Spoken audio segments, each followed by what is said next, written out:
King Charles decided to play the celebrity game to humiliate Harry and Meghan. Sussex is snubbed compared to Hollywood. Hello, and a very warm welcome to Kate Middleton and the Queen News Channel. So it has been almost 5 months since King Charles III finally ascended the British throne. But the 74-year-old king still has not been formally crowned after the death of his beloved mother, Queen Elizabeth II. Of course, she passed away last September at the ripe old age of 96. Later this year, in May, that moment is finally going to arrive, and it's going to be amazing. In fact, Buckingham Palace recently revealed that the King's coronation is going to be a 3-day affair. It's going to take place from May 6th through May the 8th, and it will be complete with a star-studded concert. According to an insider, anyone who's anyone will be there. International figureheads, kings and queens, and celebrity royalty like Tom Cruise and the Beckhams. This insider also noted that a reported 2,000 people are going to be invited to watch in person as Charles and his beloved wife Camilla, Queen Consort, get their fresh, new, sparkling headwear. It's going to be a mix of new and old traditions with plenty of flair.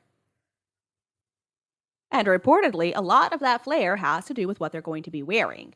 Charles is clashing with his aides over his outfit because he wants to ditch more outdated elements like stockings and riding-style pants, according to the insider. Camilla also refuses to wear anything too stuffy. She'd rather be in Dior or UK designer Fiona Clare. But there will be so many opportunities for costume changes. After the coronation, the long weekend includes a ceremonial procession and balcony appearance at the palace. And also, they've got the coronation big lunch and big help out initiatives. These were created to get the community involved, and there's also going to be the coronation concert. So it's supposed to take place on Windsor Castle's East Lawn, and the music special is going to be broadcast live on the BBC.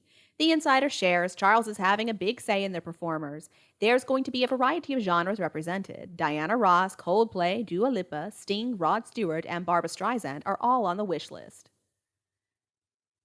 Now, everyone in the UK is welcome to a lot of the celebration, but unfortunately, Prince Harry, the son of the king, may not be. The general palace consensus is that Prince Harry and Meghan Markle should be banned, says the source. No one wants them ruining Charles's moment after all the spare drama. And the situation doesn't look much better for Prince Andrew, the disgraced brother of the king. The scandal-plagued duke has reportedly been kicked out of his royal suite at Buckingham Palace by none other than King Charles himself. The coronation is fast approaching, notes the insider, so who's in and who's out will come to light very soon. As you probably recall, King Charles once upon a time would not take Harry's calls, and he did cut him off financially. Now, the king still gave Harry money for an entire year after Harry and Meghan ran away for the US, but after that year was finished, that was it.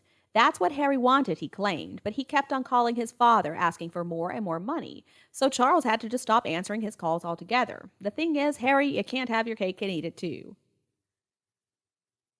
We also need to remember that according to the records that have been released, within the first year after Harry and Meghan stepped away from royal duties, Harry still got over £1 million. So realistically, you walk away from your job, you can't expect to still get your salary. It's pretty shocking, huh? Harry and Meghan are two adults. They're basically middle-aged now. And Harry still expects his father to foot the bill for his daily expenses? And apparently, they're still expecting more money since the Queen passed away. They got a lot of money from Charles. He had to stop it, though, a year or so ago, and he did give them a lump sum of about $1 million or possibly even more. And now they have the money from their Netflix deals, the book deal, the Spotify money they've got too. Of course, they're always dipping into that charity money too. They're getting money, I'm sure, for all the interviews they've been doing. I mean, how much money exactly do the two of them need? It doesn't make any sense whatsoever for Meghan and Harry, of all people, to be broke. Now, maybe their lifestyle is a little too expensive. Maybe they're living beyond their means. Maybe they shouldn't have paid so much money for that McMansion in Montecito. Now, of course, Meghan and Harry have not come out and said that they're broke, but anyway, if they do end up going broke, I think they deserve it. I hope they choke on all the money they have. I mean, in the future, I think they need to use that money for court costs anyway, so they should be really saving up about right now. Because I'm guessing pretty soon somebody's going to file suit against them for all the nasty lies they've been telling. See, I think Harry just got overly excited when Meghan told him they could make a living off of selling royal-related stuff. And when the Queen said no, then they had to come up with another plan, but they still decided they wanted to leave. Now, Harry's not very smart, and he has no real talent or skills. And considering that he wasn't very good in school because he was too lazy to actually spend time studying, how could he ever expect to really earn a living? They had more than enough money. They had several million, in fact. But Meghan insisted on these private jets, designer clothing, plastic surgery, too. And so soon enough, the money has run out. I'm guessing Meghan told him that he had to ask his father for more money. After all, isn't the royal family just rolling in it? Don't they deserve some of it? And that is why they're so bitter and so resentful towards the royal family. They didn't want to work, but they expected to get a lot of money anyway. I don't understand what is wrong with them, though. I mean, any idiot out there knows that life does not work like that. It was Harry who decided to walk away from his duties and responsibilities, and so he was also leaving all of the perks of royal life. Harry is the one who wanted to go away and make a living all by himself. He got money from his late mother, and apparently Meghan has money too, supposedly. And of course, Charles also gave them a lot of money, at least a few million, to help them get started. So why should King Charles keep on paying for Harry and Meghan's lifestyle? He shouldn't. There is no reason, especially considering that they had plenty of money. They were the ones who decided to live beyond their means, so you know what? Maybe they can work on that. I guess that King just got fed up with Harry always calling and asking for more handouts, and so that's why he had to stop taking the calls. I know I would have.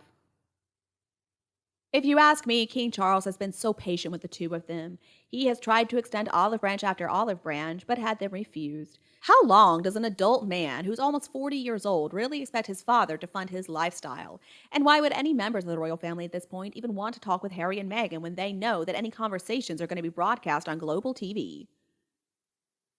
Harry just still wants to punish his father for leaving his late mother for another woman. And it seems like Harry's just ignoring the fact that Diana also had many affairs. In fact, she had more affair partners than Charles did. So, how is that okay? I do feel bad for the king having to put up with the two of them. I know it's difficult because he's got a lot on his plate right now, and he cannot tolerate the attacks on the monarchy, especially considering what his mother achieved during her 70 years of service.